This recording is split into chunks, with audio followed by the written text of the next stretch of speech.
¿Qué tal mis futuros Solutions Architects? Gracias por dar clic a este video. Yo soy Fernando Alcántar. Llevo aproximadamente 4 años trabajando con las tecnologías de AWS y el día de hoy te voy a estar hablando sobre la tecnología de RDS. Vamos a verlo.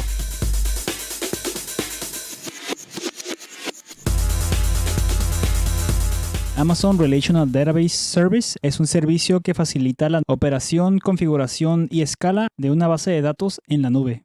Incluso es posible ajustar el tamaño de esta instancia con la cual vamos a poder estar realizando tareas o actividades comunes de base de datos relacionales. Estas instancias de base de datos no relacionales son instancias libres de mantenimiento, las cuales AWS se va a estar encargando de todo lo que es el parcheo, la administración, el cuidado de las instancias, aplicación de parches, administración del sistema operativo, todo esto. En esta tabla vamos a poder ver las diferencias entre las responsabilidades entre el cliente y AWS cuando estamos hablando de instancias de RDS. En la izquierda nosotros levantamos una base de datos de manera manual dentro de una instancia de EC2 y podemos ver que la gran mayoría de la responsabilidad recae sobre nosotros. Mientras que en la parte derecha de la tabla podemos ver una instancia de RDS que es administrada por AWS. Y esta es la gran ventaja de RDS. Aquí podemos ver que AWS se encarga de la administración a nivel sistema operativo de esta instancia. Entonces todo lo que es el sistema operativo, administración de recursos dentro de la instancia, que la instancia tenga enfriamiento y pueda seguir trabajando, el sistema de red, parches de seguridad, backups, todo esto cae por parte de AWS y de esta manera nos podemos ahorrar bastante tiempo al quitar o remover la parte de la administración de la instancia de bases de datos de nuestras tareas del día a día. El servicio de RDS cuenta con los siguientes motores de bases de datos. Existe una base de datos adicional que RDS administra y esta es la base de datos Aurora. Esta es una base de datos serverless que el mismo AWS creó y la vamos a estar viendo en el futuro, así que si no te lo quieres perder, asegúrate de suscribirte. El servicio de RDS también cuenta con dos features muy importantes y estos son las read réplicas y el disaster recovery o multi-AC. En el primero, que es read réplicas, podemos crear instancias que son réplicas de una base de datos principal y estas ayudan a mejorar la estabilidad de tu base de datos al permitir que diferentes clientes estén leyendo de esta base de datos secundaria en lugar de la principal. En este modelo simplemente utilizarías tu base de datos principal solo para escrituras y utilizarías las instancias de read réplicas, las réplicas, para todos los reads que se tienen que hacer contra esta base de datos. La segunda opción, que es multi-AC, esta es una opción o un feature que nos sirve para el disaster recovery. Lo que pasa aquí es que creamos una base de datos en standby a la cual se le están replicando todos los datos desde nuestra base de datos principal. Y esta segunda base de datos tiene que estar configurada en una zona de disponibilidad diferente. ¿Por qué? Porque si se llega a caer esa zona de disponibilidad dentro de Amazon lo que va a hacer es que automáticamente va a detectar el fallo y va a cambiar la IP dentro de ese DNS para apuntar a la segunda base de datos sin que tú tengas que hacer nada al respecto. Puede haber un momento en el que este DNS no está recibiendo tráfico, que es en lo que Amazon tarda en darse cuenta que la base de datos está caída y hacer el cambio del DNS hasta la siguiente base de datos. Entonces tampoco es que vamos a tener cero downtime, pero igual este downtime se va a mitigar al hacer el cambio de manera automática. Estos dos features son muy importantes cuando estás hablando de la Solutions Architect Associate, así que los vamos a estar viendo en el futuro. Por ahora nos vamos a enfocar en encender una base de datos RDS y pues vamos a la consola para ver cómo se hace. Entonces aquí ya nos encontramos en la consola de AWS. Lo primero que vamos a hacer es que nos vamos a dirigir al servicio de RDS. Si no cuentas con bases de datos ya creadas, te va a aparecer esta ventana igual que a mí. Puedes dar clic en Create Database. Y lo primero que tenemos aquí es la opción de si queremos seleccionar el Standard Create o el Easy Create. Standard Create nos va a dar más opciones a la hora de seleccionar la configuración de nuestra base de datos, por ejemplo, el tipo de instancia o la ventana de mantenimiento. Cuando estamos seleccionando Easy Create tenemos una configuración mínima donde solamente nos permite seleccionar entre dos tipos de instancias, que es Dev Test y producción. Entonces lo que vamos a estar haciendo ahora es que vamos a seleccionar Standard Create para tener más opciones. Lo primero que vamos a hacer es seleccionar uno de los motores de bases de datos que nos ofrece RDS y podemos ver que tenemos MySQL, MariaDB, Postgres, Oracle y MySQL SQL. Entonces vamos a seleccionar MySQL para comenzar esta prueba y en el futuro vamos a estar hablando de esta de aquí que es Amazon Aurora. Ahora con el motor seleccionado vamos a poder elegir diferentes versiones que están disponibles para este motor. Sin embargo, vamos a seguir con el que ya está seleccionado por default. Y lo que queremos hacer aquí para mantenernos dentro de la capa gratuita es seleccionar Free Tier. Cuando estamos seleccionando uno de estos templates, estos van a afectar ciertos valores a los que vamos a tener acceso. Por ejemplo, en este momento no vamos a tener acceso a las diferentes opciones de despliegues de bases de datos. Por ejemplo, si queremos multi-AC o single zone. También cuando estamos seleccionando los tipos de instancias, en este caso, no tenemos acceso a las instancias de tipo M o a las instancias que son generalmente de bastantes recursos de RAM. No, solamente vamos a tener acceso a las instancias de tipo Burstable o las instancias tipo T, como la T Micro o la T4G Micro. Y para permanecer dentro de la capa gratuita será necesario que seleccionemos esta de aquí, que es la T2 Micro. Vamos a subir y ahorita continuamos con esto. Entonces, como comentaba, no vamos a tener acceso a las diferentes opciones de despliegue. Tenemos que seleccionar un nombre, que es el identificador para nuestra base de datos. Este identificador va a ser más que nada para encontrar tu recurso dentro de la misma pantalla de la consola de RDS. No va a ser el nombre directamente de la base de datos. Eso lo vamos a seleccionar después. Para nuestro usuario y nuestra contraseña vamos a dejar lo mismo. Vamos a usar admin. Entonces, para nuestro usuario principal lo vamos a dejar como admin y para nuestras siguientes contraseñas vamos a seleccionar esta casilla para que RDS las genere por nosotros. Vamos a bajar a donde ya habíamos mencionado que podemos seleccionar el tipo de instancia. Siguiente, podemos seleccionar cuál es el tipo de storage que vamos a estar utilizando. El disco que vamos a estar usando va a ser el default, que es GP2. Y el mínimo que podemos alocar o reservar para nuestro disco duro es de 20 GB. La siguiente opción, que es Storage Scaling, nos va a permitir que este disco duro al cual le reservamos 20 GB crezca de manera automática conforme se va tomando más espacio dentro de esta base de datos. Si comenzamos a acercarnos a esos 20 GB de almacenamiento, el disco simplemente se va a expandir hasta un valor máximo que estamos seleccionando en esta parte de acá abajo. En mi caso va a ser imposible que este disco duro crezca tanto, así que voy a desactivar esta opción ya que no la voy a necesitar. Y vamos a continuar. Para conectividad vamos a seleccionar la VPC donde vamos a estar desplegando esta instancia de RDS. Y podemos seleccionar tanto las que ya hemos creado como crear una nueva. Pero en este caso lo voy a desplegar dentro de la VPC default. Para el Subnet Group vamos a seleccionar el default. Y esta opción de Subnet Group es algo que tú puedes crear. Tú puedes crear un Subnet Group, el cual defines que se va a estar generando dentro de una subnet específica. Y esto también va a afectar a cuáles security groups va a tener acceso este grupo. Por el momento lo vamos a dejar en el default para que no tengamos ningún inconveniente.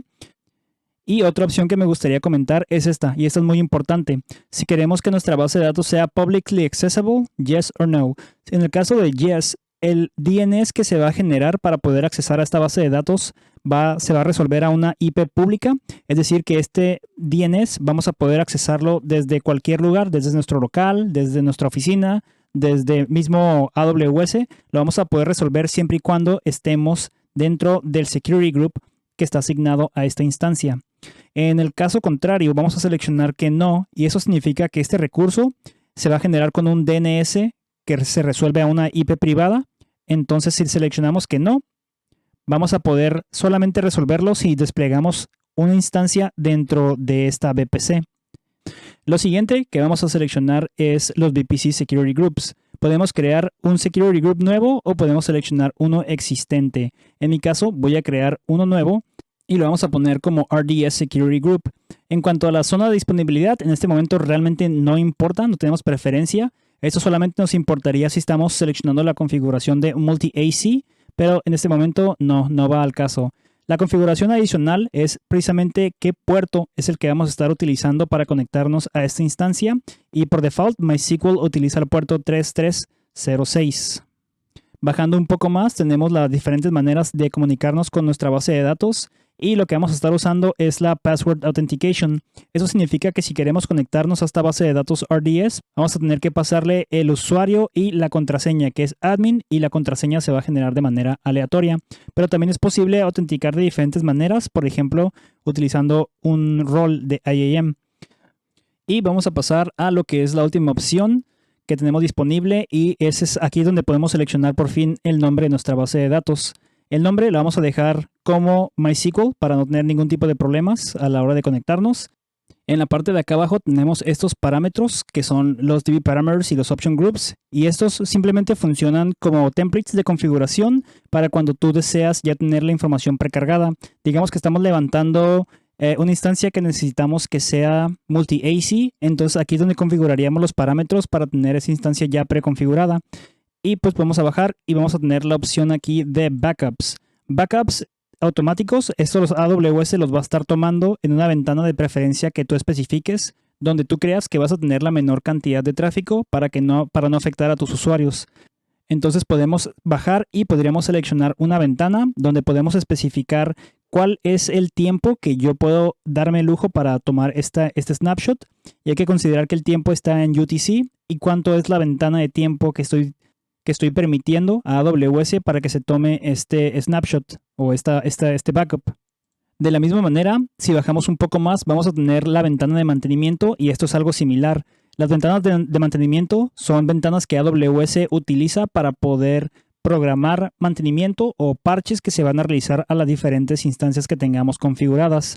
Es importante tomar en cuenta de que las horas de mantenimiento y de respaldo no se pueden traslapar, tienen que ser horas diferentes. Claro que si no queremos batallar o no queremos tener que configurar nada de esto, simplemente podemos poner no preference y entonces AWS se va a encargar de todo este mantenimiento por nosotros. Vamos a subir para continuar donde nos habíamos quedado y antes de desactivar backups porque no lo vamos a necesitar, vamos a revisar esta pequeña opción que dice cuántos días son los que nos vamos a permitir retener esos respaldos de las bases de datos. ¿Para qué nos sirve esto? Porque si nuestra base de datos se llega a corromper o una tabla se llega a borrar por accidente, vamos a tener copias hasta 7 días atrás a las cuales vamos a poder seleccionar y poder ya sea o regresarnos o levantar una base de datos nueva a base de esos respaldos para revisar cuál fue el problema o dónde fue que se corrompió la información. Entonces por el momento no me interesan los respaldos, así que los vamos a desactivar. En cuanto a monitoreo detallado, lo podemos activar. Esto nos va a dar información granular sobre cuál es el estado del CPU, del disco o la red de nuestra base de datos. Sin embargo, este monitoreo detallado cuesta dinero adicional, entonces no es algo que nos interesa en este momento. Por último, también tenemos algunos logs que podemos exportar hacia CloudWatch Logs. Podemos tener audit logs, error logs o logs en general. Nos puede ayudar a adelantarnos a problemas que se van a generar, pero aún no se han generado. Entonces los logs en general es buena idea tenerlos activados. Y por último vamos a bajar a esta opción que es la de si queremos evitar que nuestra base de datos sea borrada por accidente, habilitando la protección. En mi caso la voy a estar borrando bastante rápido, así que no es necesario que esté activada. Antes de terminar, tenemos la opción de Maintenance, como ya la habíamos visto. Tenemos esta opción que es Enable Auto Minor Version Upgrade. Y esto básicamente significa que cuando hay una actualización para una versión menor del motor que tú seleccionaste para tu base de datos, por ejemplo, si subimos hasta arriba, vamos a ver que nosotros estamos usando ahorita la versión 8.027. Si MySQL llega a subir la versión, que por ejemplo podría ser el 0, o el 27 en caso de un fix. Este contaría como un minor change y esto es específicamente lo que AWS está preguntando aquí. Si tú quieres que AWS se encargue de hacer esos parches menores de seguridad. Y pues eso nunca es una mala idea tenerlo activo, así que lo vamos a dejar. Y listo, ya por fin tenemos este bloque que nos va a estar diciendo el resumen de nuestra base de datos. Y lo interesante aquí es que si no estamos utilizando la capa gratuita, aquí nos va a decir cuánto nos va a estar costando esta base de datos. Si por ejemplo seleccionamos una opción de producción, una instancia de 32 de RAM, nos va a aparecer, tu base de datos te va a costar $256 al mes. En este caso, seguimos dentro de la capa gratuita, así que no hay ningún problema mientras seleccionemos este tipo de instancia. Contamos con 750 horas de RDS y un disco duro de 20 gigas. Entonces vamos a proceder y vamos a crear esta base de datos.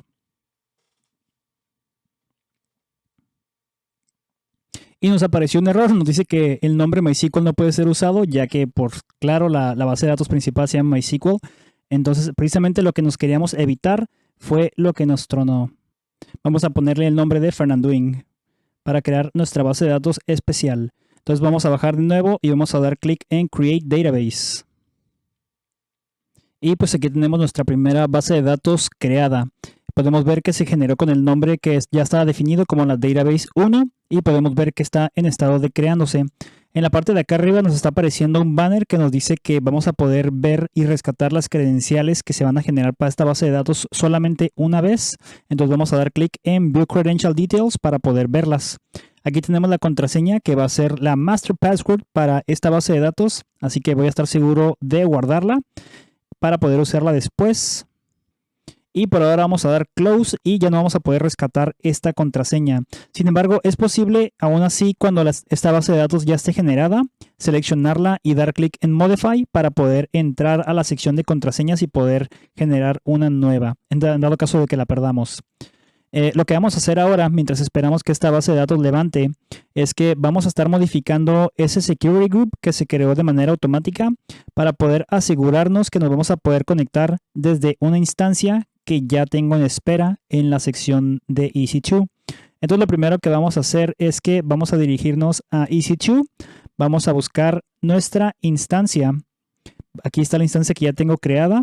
Vamos a buscar lo que va a ser su IP privada para poder conectarnos a nuestra instancia. Y es importante que copiemos la IP privada, ya que como seleccionamos que nuestra base de datos no es pública, no va a ser posible routar o encontrar esta base de datos utilizando una IP pública. Tenemos que usar una IP privada para que el tráfico se dirija por medio de la red interna de AWS. Y vamos a ver cómo funciona esto. Copiamos la IP privada, nos vamos a bajar a esta parte del Security Group buscando las Inbound Rules. Vamos a editar las reglas y aquí ya tenemos una regla que nos pregeneró. Lo que vamos a hacer es que vamos a especificar la opción de Custom y vamos a especificar esta IP, que es la IP privada de mi EC2 Instance. Vamos a poner aquí Private IP. Vamos a asegurarnos de que el puerto 3306 está seleccionado y el protocolo es TCP. Igual si quisiéramos, podríamos agregar una regla adicional donde estaríamos diciendo que, de nuevo, el puerto va a ser el 3306 y podríamos asignar una IP diferente, como la IP desde tu máquina local o abierto a todo el público. Esto es posible ya que como esta instancia no cuenta con una IP pública, es seguro hacer esto porque nadie va a poder conectarse a esa instancia salvo todos los recursos que existan dentro de tu propia VPC. Igual, siempre es mejor seleccionar una IP específica o un rango de IPs y no dejarlo abierto a todas las IPs, pero en este momento no deberíamos tener ningún problema, así que lo vamos a dejar así. Vamos a guardar los cambios. Y ahora vamos a regresar a RDS para poder verificar si la instancia ya terminó de levantar. Bajamos de nuevo a DB Instances y podemos ver que esto ya está. Y ahora, ¿qué tal si tratamos de conectarnos? Entonces, de este lado ya tengo una instancia de Cloud Shell, que es básicamente una terminal dentro de AWS.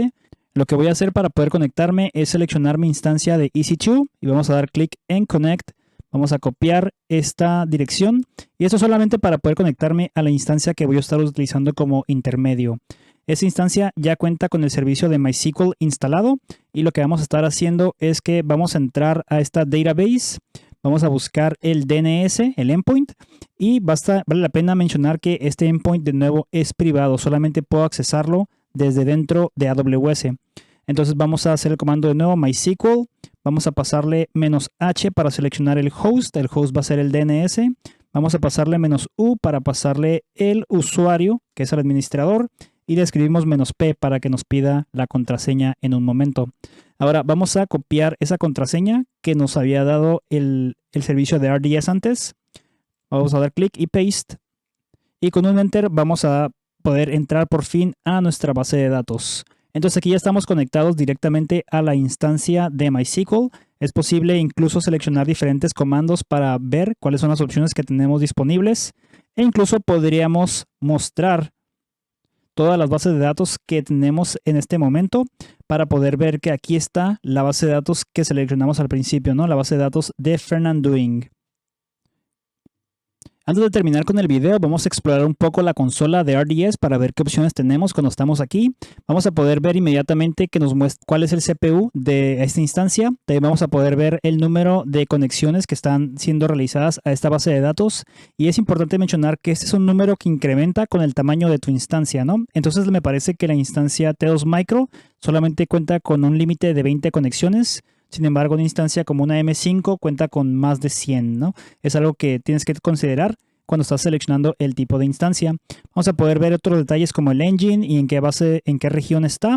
Si bajamos vamos a tener más detalles como el endpoint, cuál es el puerto, cuáles son las diferentes subnets donde es posible desplegar esta base de datos, si es públicamente accesible o no y cuál es el certificado de autoridad que se está utilizando para esta base de datos. Esto puede que no sea relevante para muchos, pero cada cierto número de años es necesario actualizar este dato y si tu base de datos es muy vieja, va a ser algo que se va a tener que hacer por medio de un mantenimiento de AWS.